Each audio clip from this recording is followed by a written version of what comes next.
Kanalıma hoş geldiniz arkadaşlar. Herkese hayırlı Ramazanlar. Bugün sizlere gerçek Karaköy poğaçasının tarifini vereceğim arkadaşlar. Puf puf kabaran harika bir poğaça oluyor. Nasıl yapılır? Gelin bu poğaçanın tarifini hep birlikte öğrenelim.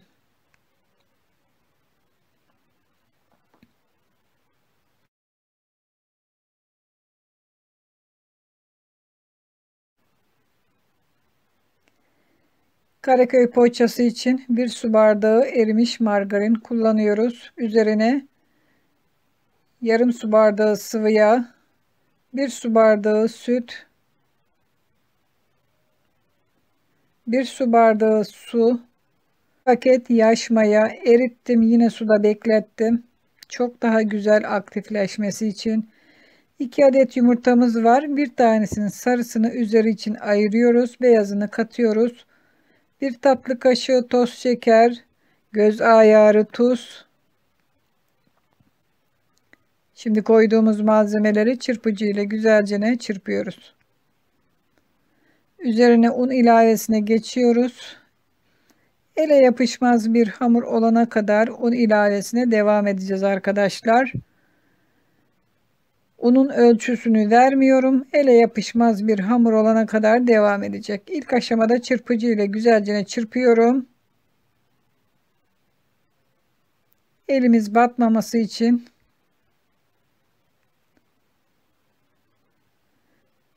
Evet, spatula ile devam edeceğim. Daha sonra elim ile güzelce toparlayacağım.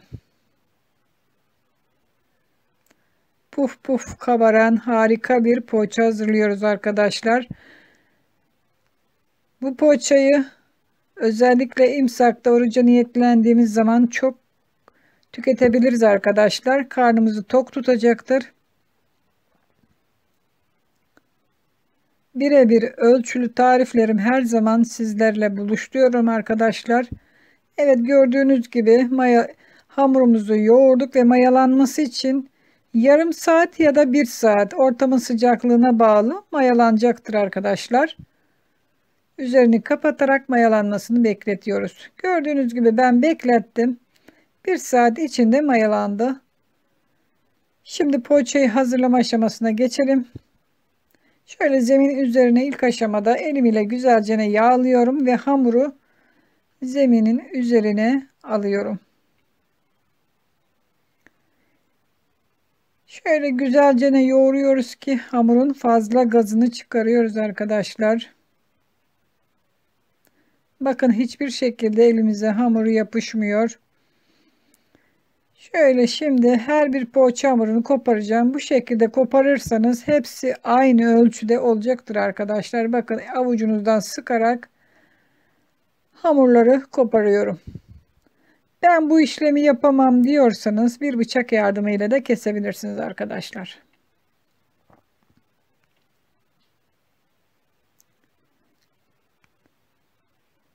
Bayağı cana bir hamurumuz oldu arkadaşlar. Evet, gördüğünüz gibi birazını kopardık hamurların. Şimdi poğaçaları hazırlama aşamasına geçiyoruz. Şöyle yer açalım. Bir tanesini da benim 300 gram lor peynirim var. İçinde sadece tuz var. Başka bir şey ilave etmedim. İsterseniz nane, maydanoz ilave yuvarlayarak yapıştırarak gördüğünüz gibi hazır.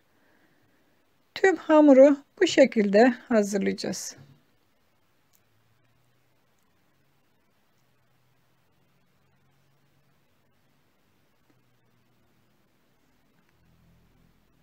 Puf puf kabaran çok lezzetli bir poğaça arıyorsanız arkadaşlar, bu tam size göre bir poğaça. Hazırlaması da son derece kolay.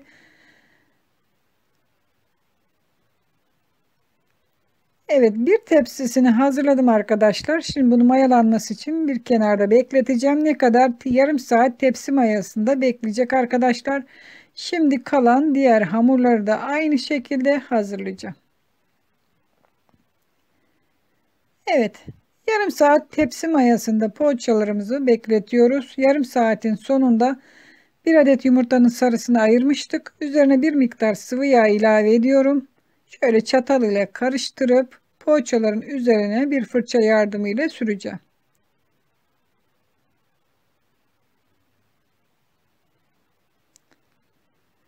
Fırınımı 200 dereceye ayarladım arkadaşlar. 200 derece fırında kızarana kadar fırında pişireceğiz arkadaşlar. Şöyle üzerlerine güzelce her yerine gelecek şekilde yumurta sarısını sürüyoruz. Diğer tepsimizi de aynı şekilde sürüyoruz. Evet.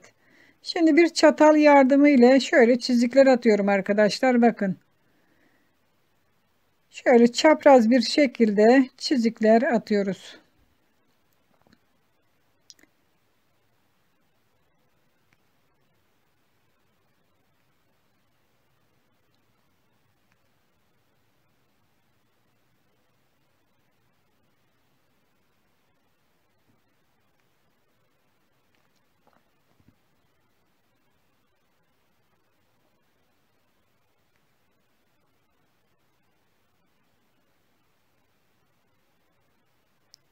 Diğer fırın tepsisine de aynı işlemi uyguluyorum.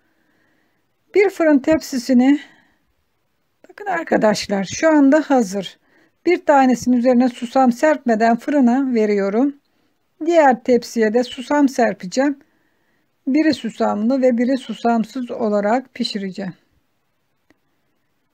Bir tepsisini fırına pişmek üzere götürdüm arkadaşlar. 200 derece daha önceden söylemiştim, fırınımı ayarladım. O şu anda pişiyor. Şimdi diğerinde o piştikten sonra pişireceğim. Evet, gördüğünüz gibi poğaçalarımız pişti. Nar gibi de kızardı arkadaşlar. Birazcık beklettim ki ilk sıcaklığı çıksın. Şu anda poğaçalarımız hazır. Harika görünüyor ve puf puf kabardılar. Bakın ne kadar lezzetli görünüyor. Umarım sizler için hazırlamış olduğum gerçek Karaköy poğaçası tarifimi beğenmişsinizdir. Sizler de evinizde hazırlar, çoluğunuza, çocuğunuza yedirirsiniz arkadaşlar. Birebir ölçüler vermeye çalışıyorum sürekli sizlere. Bakın ne kadar kabardığını kendi gözlerinize görün. Bir tanesini kıracağım. Evet, Karaköy poğaçamız hazır. Hoşça kalın, afiyetle kalın. Daha birçok yeni ve güzel tariflerde görüşmek üzere arkadaşlar.